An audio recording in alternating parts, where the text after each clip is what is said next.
Hey, what's going on, you guys? My name is Straw Hat Izzy, aka the Izzy Cruz, if you watch me on Twitch, like everyone else that is watching me on Twitch currently. And today I'm going to bring you guys what I've been playtesting in bt8, which is Mastemon. Mastemon I feel is like a really strong deck. I think if you pilot well, you can do fairly well in tournaments. I think it doesn't really have a bad matchup. Currently it's like either 50-50ing everything or it's 60-40ing as far as, gameplay and art testing, and it could also be like my poor piloting because originally I wasn't piloting well, and now I feel like I'm doing a little better with the deck, and I found something worth sharing. So I'm just gonna break the deck down for you guys, explain the cards. There will be a lot of proxies in here, some old cards, some new cards that we don't have yet, and yeah. So we're gonna start off with the babies. We are playing 4 copies of Demi-Marimon because for some reason this is still just the best purple egg. It's been, what, 4 sets, and it just hasn't changed. So, and then we have 1 copy of Niaramon. You'll notice this is a proxy because these cards aren't out yet. What Niaramon does is, if you have a yellow Digimon in play, you get to draw a card and then discard a card on attacking, which is really strong, you know. You play a decent amount of yellows, but not enough to play 4 of this and only one of Demi-Mara, so we still stuck with the Demi-Mara. So that's it for the eggs. From there, we played 4 copies of On Deletion Gabumon. When it's deleted, draw 2, pitch 1. And then 4 copies of this Gabumon. So originally I was playing Taper, but I think this card actually does like a lot for the deck. Like on attack, draw 1, discard 1, and a lot of your bodies are fairly big, so you get a lot of value off of just that. And you want a lot of your cards in the trash so that you can bring them back off of certain options and like Mastemon so that you can combo well with them. From there, we played 2 copies of Gazimon because blocking memory is actually really good in next format. A lot of people play the memory boost cards, and like gaining memory off effects is like really strong, especially in Imperial. And then we played 1 copy of Elecmon to out other Floodgate type of Digimon that might hurt us. So that's it for the rookies, 11 of them. You don't have to play a lot of rookies in BT8, which I found is you're usually hardcasting champions and ultimates, which sounds really weird, but because Joggers is such a free mechanic, you get to do just so much off of just the bodies that you play, and you don't have to be so memory efficient like you are in this format. From there, we play 4 of probably the best card in the deck. This is Structure Deck Gatomon. So she's a half yellow, half purple card. Her effect is on play. Look at the top 3 cards of your deck. Add 1 yellow and 1 purple Digimon. So she's a searcher, which is really strong. As well as, if you Digivolve into an angel, I think Archangel or Fallen Angel over top of her, you reduce the cost by 2.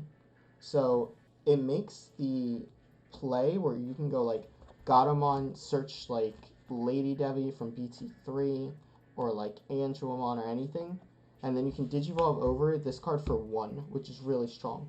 And then its inheritable is where you get a lot of its power, really. Because it says at the end of your turn, use this Digimon and another Digimon to Jogress, paying the memory cost, which is usually 0 because Jogress is a broken mechanic. And then you just get to do that at the end of your opponent's turn, as opposed to having to like commit bodies previously and then Jogress on the same turn. So this card's like really phenomenal, really strong, and it being yellow-purple is also just ridiculous. Probably the best card in the deck. From there, this is still not dead, guys, so abuse it. 3 copies of Scatter Mode and 1 copy of Eismon. There is a lot of ways to recycle Eismon in this deck, and this card still says draw 3, discard 2. So originally I thought this wasn't going to be like a great package without 4 Eismon, but it's really strong. Like even hard calling it and then evolving over is super strong as well. So yeah, I think it's a great inclusion. When I do draw the Eismon, it's really cool, but you like don't need it to play out of things. So the draw 3, draw and then discard 2 is actually just so powerful on its own that I think it's worth the inclusion in the deck. From there, we are playing 3 copies of Witchmon. This card is crazy in Mastemon, guys. Like, actually absurd. It is a security Digimon. So if it's in security, you do the battle, and then it comes out, right? Which counts as an effect, by the way. And then On play, add back a level 5 or lower purple Digimon from your trash back to your hand. So, when you have Mastemon on field and then they hit a Witchmon, uh, the Mon it's usually battling is like a rookie or champion. So that dies. Witchmon comes out, you get a free body. Mastemon is all turns, so it'll pop a champion or lower, and then this card will get you back another card. So it gets your free body, a pop, and like an extra resource. It's just so powerful. I thought about bumping it up to 4, but I didn't really have the space. So maybe in testing I'll find a 4th is really good, but for now I think it's fine as is. And then we're gonna work on the ultimates now. That's it for champions. That's it for rookies. There's not like a lot. It's 11-10, so I think it's plenty. And a lot of the champions are actually just a really low cost, so they might as well be rookies, right? From there, we played 1 copy of Lucemon Chaos Mode. Play at least one of this in your Mastemon deck, guys. I promise. It's just probably the best call off the Mastemon, if you can resolve it. From there, we played 2 copies of Angelomon. So, cool thing about this Angelomon is it does what the Evolve Angelomon from BT8 does, where you target a Digimon in your opponent's field and give security -2. However, this one does it on play, which at first I was very skeptical. I thought, hey, this can't be really good because like I have to hard play level 6. But in combination with cards like Gatomon, where if you evolve over the Gatomon and then hard call this, you get to Jogress at the end of turn. Makes it super powerful. On top of that, its inheritable is give whatever Digimon is on top of it security +1. So, yeah, just security +1 and then a stun. It's so strong. And 6 is like a really good number for the cost, right? Because if you have a memory tamer and they do, then it's basically like your play for the turn, but it's a super strong play for the turn. Because you're basically going to get a Jogress and you're going to delay the aggression that is coming from your opponent. So yeah, and then 6,000 on it actually kind of matters because of other cards we play in our deck. From there, we're playing 2 copies of the new Lady Debbie. So this one's actually really cool as well. The inheritable gives whatever Digimon is on it Retaliation, which is super strong. And then it evolves over yellow or purple, so also very strong. When Digivolving, discard a card from your hand, which can be super powerful in combination with the Eismon engine. Look at the top 3 cards of your deck. Add 1 yellow and 1 purple Angel, Archangel, or Fallen Angel type of Digimon. So it's a little bit more restrictive than Gatomon, but because you can go like hard play Gatomon, and if for some reason you have memory leftover, Digivolve into this for 1, pitch another card, and then add another 1 to 2 cards. It's just super strong and worth playing. It's also 6 cost, so it's the same thing with this, where you're playing it for 3, basically. And 6,000 is also like a really important number in this deck, so I think it's really strong. Next, we're still playing 3 copies of the old Lady Devimon, because you can Digivolve over Gatomon for 1, draw 3 cards, and then discard 2, which is super powerful. And it's 8K. 8K is actually pretty big next format. Like, it's not amazing, but it dodges some things. From there, we are playing 3 copies of BT1 Magna Angemon. I know these cards went up, but I promise this card is worth it. The recover on play is really strong. I didn't know how I felt about hard casting this, but like a lot of the times it's super relevant. And then 6,000. Again, we have that theme. Also, for every 3 cards in your security, your Digimon gets +1,000. Makes your Mastemon really big. So yeah, that's it for the ultimates, and you'll notice that's 10 of them, I want to say, 11. 10 that you can Digivolve over, and then the 11th being Lucemon, who's like a boss of his own. But you don't mind casting ultimates in this deck, so they're kind of like cheap Megazoo cards. Then from there, we are playing 4 copies of Mastemon herself. This card's crazy, guys. Like, this card's absurd. So what she does is, she's 13K first off, which is like really big. A lot of the big players in the, format are 12K. But this being 13K allows you to beat over those things. So if you Jogress into her, you get to, when Digivolving, you get to recover 1 regardless from your trash. You get to put a Digimon from your trash to the top of your security stack, which is cool because sometimes you don't Jogress into her, but you evolve into her and you get to put Witchmon to the top.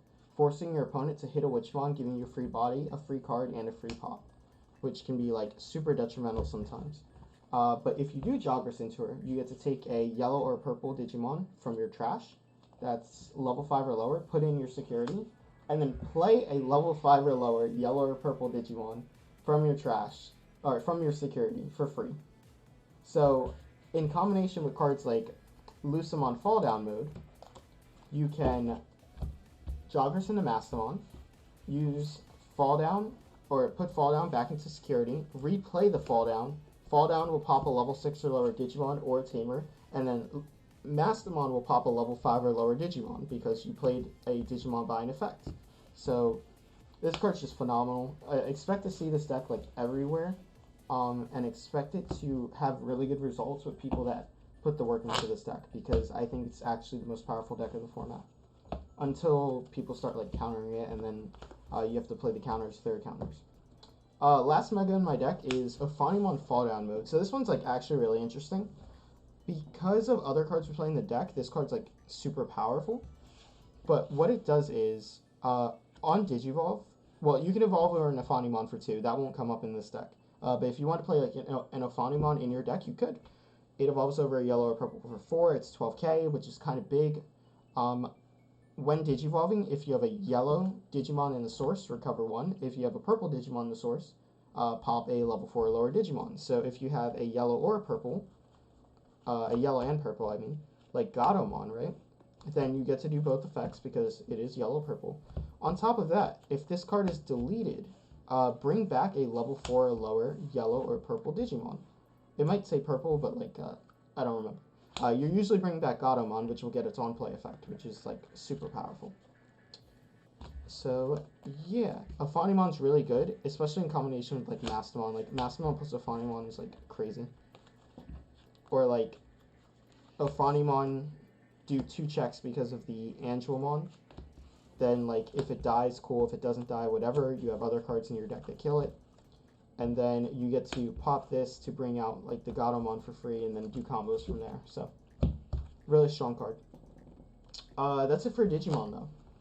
From there, we're going to talk about option cards. I'm playing 4 copies of Hellscythe. Hellscythe is a really strong card in Mastemon. Really strong card.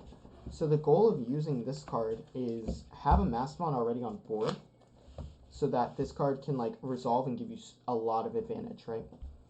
So it is a yellow-purple, so you need a yellow and a purple Digimon, or a yellow and a purple card to be able to play it, or a yellow-purple Digimon, because it requires both.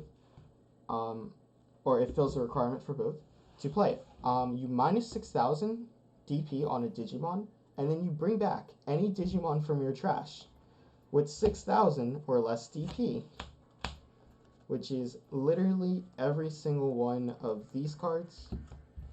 The only exceptions to ultimates that you can't bring back are like these 4, which is fine.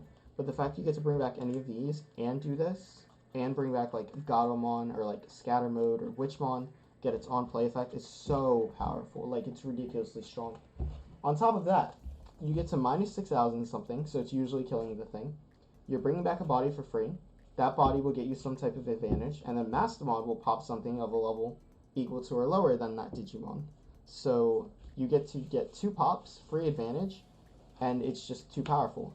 Its effect also activates Insecurity, so if your opponent hits Insecurity, you are getting a free body on their turn, and popping something else, which is ridiculous. I think 4 copies of this card is actually like really strong. Fun fact, this card plays around armor release, because depleting doesn't work with armor release. So you can do this on an armored Digimon, then bring out something, and then pop the rest of their board, which is like super powerful. From there, I'm playing 2 copies of Chaos Degradation. So this card's really cool. Again, yellow-purple requirements. It's an 8 cost, which can be kind of hefty, but it is a great form of removal, because what it does is you take a Digimon in your opponent's field and put it to the top or the bottom of their security stack. Then you trash the top card of their security. So it is a way to remove Digimon that can't be depleted or destroyed or put back to the hand or bottom deck. There's like not any Digimon that really has protection against this until we get EX2 with like Mother Reaper. As well as its security effect is similar, except it puts it to the top or bottom of the security stack. You just don't trash a security card. But even then, I think this card's just so powerful for outing big bodies that you can't normally deal with, outing like Omnimons that can be a little hard, like the Blitz Omni, outing Digimon that like can't have their DP depleted, like Machine Dramon or something. So I think the inclusion is well worth it. From there, I'm playing 2 copies of Purple Memory Boost. You'll notice almost all of the deck has purple or is purple.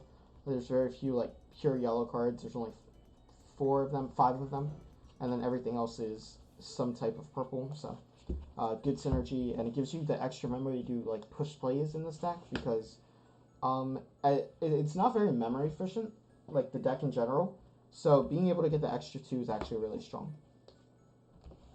From there, 1 copy of Calling from the Darkness. So, cool combo you can do with this, and I've done it quite a bit, actually, in testing, is we have Calling from Darkness, we have a Aphanion with a security +1. We can, Aphanion, swing for 2 checks. If it dies, cool. If it doesn't die, whatever. Calling from the Darkness, popping our Aphanion. Aphanion will bring back Gato. Gato will get us searches, and then the Calling can add back, like, any 2 cards. You probably, like, not this, because you want to trigger the Aphanion, but you can just get free advantage that way. And then from there, if you still have memory left over, which you're only playing 1, so usually you're at 3, you can go ahead and Digivolve for 1, like, let's say Lady Debbie, and let's say off the Calling, just speculative, you added back the Eismon. We'll just say, because it's usually a late game play. You Lady Debbie for 1, you draw 3, you bring out your Eismon, there you go. And then you can either hard call or you can Digivolve to a Angelomon here.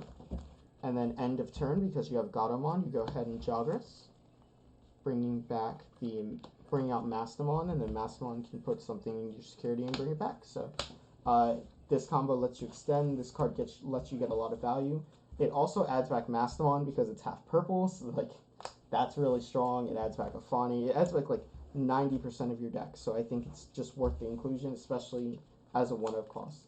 You know, super strong. And then the last 3 cards in my deck are 3 copies of Kari Kamiya. So this is a new tamer that you should expect to see in BT8. What it does is it's a memory fixer. So if you're at less than 3 at the beginning of your turn, you go to 3. And then if you recover, you can suspend it, gain a memory, making the Magna Angemon usually a 6 cost, which is really good because your opponent would have a memory tamer, you would play Magna, you'd recover 1, and then you tap this, putting them at 3. And then, again, if you have the Gatomon with, like, a purple source, which isn't very hard to do, guys, because you could build in security or build in raising if you wanted to. You can just have it on board, and if they don't deal with it, then you get advantage. So you can go ahead and recover, and then end of turn, you can go ahead and Jagras into a Masty, bring out another thing, popping another card, and you just had so much advantage from it. So. And then if you have multiple cards, you gain multiple memory off recovering, which is quite absurd. Kari also triggers under Masty, because technically you recover a card and then you bring out a card, so you can do that as well. It triggers off of Aphanion, it triggers off of the Magnas, so there's just a lot of cards that trigger Kari, and Kari is just, I think, the strongest memory tamer you can play in this deck. But, you know, you guys let me know what you think. Let me know if there's anything I missed. Let me know if there's anything that you would change or text that you think I should work on or like maybe give some thought to. And consider following me on Twitch because that's where a lot of these concepts come up with and get tested and things like that. Beside that, thank you guys. Hope you have a great rest of the day.